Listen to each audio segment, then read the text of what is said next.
ፖለቲከኛ ባይሆኑ ኖሮ በምን አይነት ዘርፍ ተሰማርተው ይሰሩ ነበር?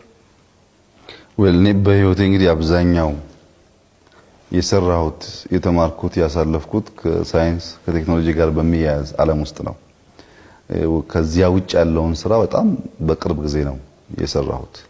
ገና በልጅነት ወራት እስከ 6ኛ ክፍል ድረስ ለቴክኖሎጂ በጣም ሩቅ የሚባል አይነት ሰው ነኝ። ምንም አይነት ሞደርን ገጀት የማየት እድል አልነበረኝም። ግን 7ኛ ክፍል የተማርኩ ከዛ ወደ ትግል ስቀላቀል በጣም ልጅ ስለነበርኩ ከአንድ አመት እንደዚህ ቆይታ በኋላ የተመደብኩበት ስራ ኦፕሬተር ነበር እና ለመጀመሪያ ጊዜ ማላቀውን ጋጀት ይዤ በቅርበት የማላየውን ሰው ሃሎ ብዬ ማናገር የምችልበት ቴክኖሎጂካል ጋጀት የመተዋወቅ እድል ገጠመኝ። ያ በጣም ብዙ እንድመራመር እንዳይ የፍሪኩዌንሲን ቫልዩ እንዳቅ ለምንድነው ከ5 ኪሎ ሜትር ከ20 ኪሎ ሜትር ከ50 ኪሎ ሜትር መገናኝበት ጋጀት የተለያየው የአንቴናን ፓወር የዋት የኢነርጂን ፓወር እነሱን ሁሉ ለማወቅ ከፍተኛ እድል ያገኘሁበት ጊዜ ነው። በጣም ኤርሊ ኤጅ ላይ ግን እሱ ብቻ አይደለም። ስንነጋገር ሃሎ ከተባባልን በኋላ በቁጥር ነው የምናወራው። 18 28 38 48 ብለን ቁጥር ጠርተን ሌላኛው ኢንድ ያን ቁጥር ወደ አማርኛ ወይም ወደ ኦሮምኛ ይቀይረዋል እና አሁን ኢንክሪፕሽን ዲክሪፕሽን የምትለው ነገር እኔ በ10 ምናምን እድሜዎቼ ውስጥ በቁጥርም ቢሆን ስራው ነበር ማለት ነው። በኋላ የቋንቋ መፍጠር ኢንክሪፕት አድርጎ ወደ ሌላኛው ኢንድ ትራንሲቨሩ ለሚቀበለው ሪሲቨር ኃይሉ ማስተላለፍ የሚችልበትን ነገር ወደ ቁጥር ለምን ተቀየረ የሚለውን ጥያቄ ሳነሳ የመጀመሪያው ነገር ደማን እንደሚደላል ኢንተርሰፕት ይደረጋል። ስለዚህ ማንኛውም አየር ላይ የዋለ ነገር አየር ላይ ያረፈ ድምጸት የሚሆን መረጃ ዳታ በሌላ ሶስተኛው ወገን ሊወሰድ ይችላል። ስለዚህ ኢንክሪፕት ማድረግ ኢምፖርታንት የሚል ነገርም ከዛ ጀምሮ እንዳስብበት ሆነ። በኋላ መከላከያ ውስጥ እያለው ወደ ኢንተለጀንሱ ሳዘነብል ከዚያ ቀደም በእጅ ኢንክሪፕት ዲክሪፕት የምናደርጋቸውን ኮዶች ወይም የጠላት ኮድ ክራክ ከተደረገ በኋላ በእጅ ነበረ መተርጎም የሚሰራው። የመጀመሪያውን በኤክሴል ባክሰስ አንድ ኮድ ክራክ ከተደረገ በኋላ ቁጥሮቹን አስገብተን ወደ ቴክስት የመቀየሩን ነገር የሞካከርኩ እኔ ነበርኩ ከሌሎች ጓደኞቼ ጋር ሆኜ። በኋላም 2004 አካባቢ በፈረንጆች መረጃ ከብዙ ሶርስ ኢንፎርሜሽን ይመጣና ዋናው ችግር በእኛ ዲፓርትመንት አናሊሲስ ነበር። እነዛን ኢንፎርሜሽን አሰናስሎ ኖሌጅ ድሮ ማድረግ።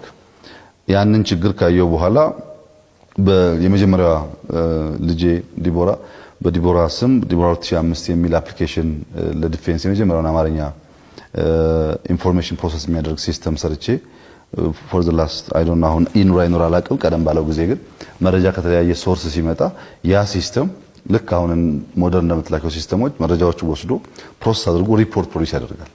እነዚህ ዲፌንስ ውስጥ ያለው መሰራቸው በኋላ ያለ ያደገ ሲሄድ ወደ ደቡብ አፍሪካ ተልኬ ክሪፕቶሎጂ ክሪፕቶግራፊ እና ክሪፕቶ አናሊሲስ ለመማር እድል አገኘው። ከዛ በኋላ አብዛኛውን ከኢንክሪፕሽን ጋር የሚያያዝ ከባይነሪ ነምበር ጋር የሚያያዝ ከዜሮ እና ዋን ጋር የሚያያዘውን ዓለም ለመተዋወቅ መጀመሪያ ዳታ፣ ቀጥሎ ደግሞ ኦዲዮ፣ ቀጥሎ ደግሞ ኢሜጅ እያለ ያው እንደምታውቀው ጉዳዩ እየሰፋ የሚሄድበትና ለዚያ ኤሪያ ያለኝ ግንዛቤ እያደገ መጣ።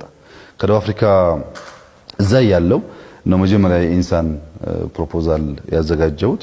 ግን ከመጣው በኋላ ከሌሎች አንዳንድ ጓደኞቼ ጋር በመሆን ኢንሳን በግንባር ቀደምትነት ለመፍጠር እና አመራር ለመስጠት እድል አግኝቻለሁ። ያው ኢንሳ የምልህን ኤሪያ በሙሉ ከቨር እንዲያደርግ ተደርጎ የተፈጠረ ኢትዮጵያ ውስጥ ቴክኖሎጂን በማምጣት ከፍተኛ ኢምፓክት በመፍጠር የነበረ ተቋም ነው። እኔ እዛ ያለው በጥቂት አመታት ውስጥ ለጀርመን ሶፍትዌር ሽጠናል፣ ለደቡብ ሱዳን ሽጠናል።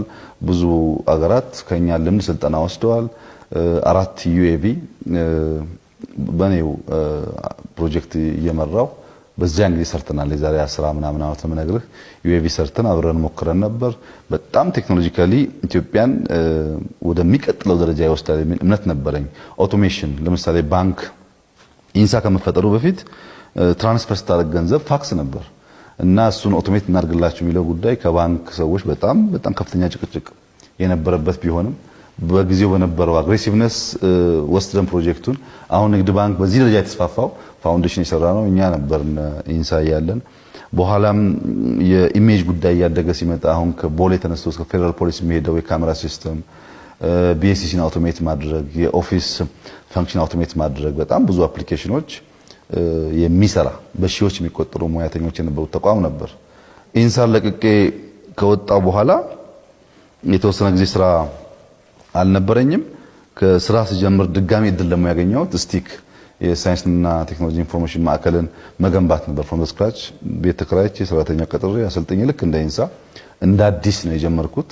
ያም በጣም በርካታ ስራዎች የጀመረ ተቋም ነው። ለምሳሌ የመጀመሪያውን ኤሌክትሪክ ካር ሰርቷል። ስቲክ ከወዳደቁ ነገሮች ሰርቶ በቴሌቪዥን ታይቶ ነበር በወቅቱ እና ሌሎች በጣም በርካታ አፕሊኬሽንስ ሰርተናል። ከዚያ በኋላ ከስቲክ በኋላ የሳይንስና ቴክኖሎጂ ሚኒስትር ነው የሆንኩት። ሚኒስትር ሲሆን ቀድሜ ጠይቃቸው ፈልጋቸው የነበሩ ፕሮፖዛል ያቀረብኩባቸው እና ያልተሳኩልኝ ጉዳዮችን ለማሳካት ሰፊ ርቀት የሄድኩበት ነው። ለምሳሌ የኢትዮጵያን ስፔስ ኤጀንሲ ያቋቋምኩት እኔ ነኝ። ስፔስ ኤጀንሲ ማቋቋም ብቻ ሳይሆን የመጀመሪያውን ሳተላይትም ከቻይና ጋር ዲል አድርጌ የተፈራረምኩት ሳይንስ እያለው ነው።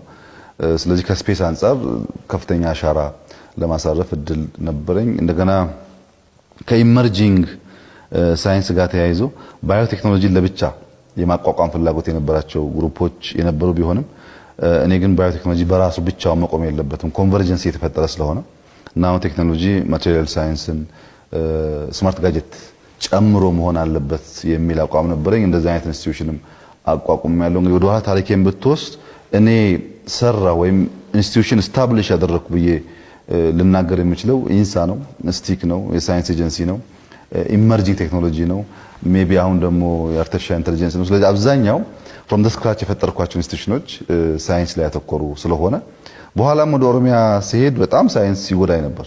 የማተኮረው ኤርጎኖሚክስ ላይ ነው፣ ጂኦስፓሻል ላይ ነው፣ የኢንቫይሮንመንት ላይ ነው። በጣም ቴክኖሎጂ ታች ነገሮች ይታያሉ። አሁንም ጠቅላይ ሚኒስትር ከሆንኩ ያው እንደምታየው የተንጣለለ ኦፊስ የምታየው እንግዲህ ከዚያው ጋር የዛ ጫና ያለበት ይመስለኛል። ብዙ ነገር አቅልዬ በቀለለ መንገድ እንዳይ ያደረገኝ የቴክኖሎጂው ተጽዕኖ ይመስለኛልና አብዛኛው ህይወቴን በዚያ ኤሪያ ነው ያሳለፍኩት። ለዛ እንግዲህ ለዛ ይመስለኛል አሁንም አልፎ አልፎ የሚንጸባረቀው እንደዛ አይነት ነገር።